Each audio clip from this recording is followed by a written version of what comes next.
you want me to start, Marella, or did you want to Yeah, start? no, you can start. Sure.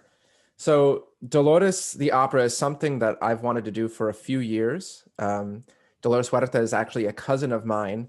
And so growing up with her, I didn't realize the magnitude of person that I was around at family gatherings.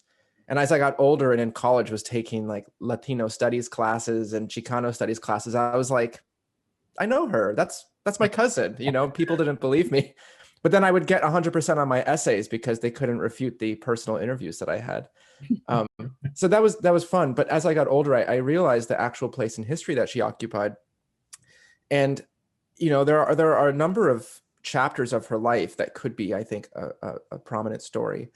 But I think this one in particular is really fascinating, the assassination of Bobby Kennedy, because it is kind of a turning point for her, a time when she was about to achieve everything she had fought for, and now it was all dashed away. And in that world, it's kind of a microcosm of what it's like to be a civil rights activist, to fight for something that you really believe in. And generally, like most activists, it's not a linear sort of progression of things to have it all dashed away and have to start over. And the whole starting over process is really important to continuing keeping progress going. Something most major American historical moments have in common is that women are left out of them, even when they are key players in the narrative and in the progression of history. When people ask me who is Dolores Huerta, I say, well, you've seen the the Robert F. Kennedy speech at the ambassador just before he was assassinated, and everyone's seen that video.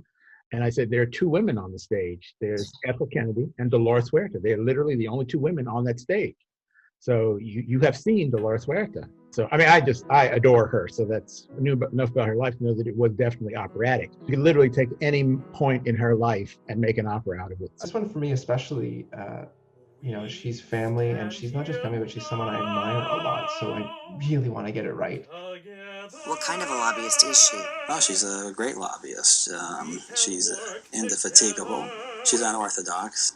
Dolores, they'll bring in hundreds of people and they'll camp outside your office. So when Dolores is in Sacramento, everybody knows. The developments of the past 7 months are only a slight indication of what is to come. The workers are on the rise. There will be strikes all over the state and throughout the country because Delano has shown what can be done, and the workers know that they are no longer alone. I would really like to be able to show her in a moment of like raw vulnerability, which is unusual for her. Like, she doesn't show that in real life to people. She has a movement to lead, she has something that she's fighting for.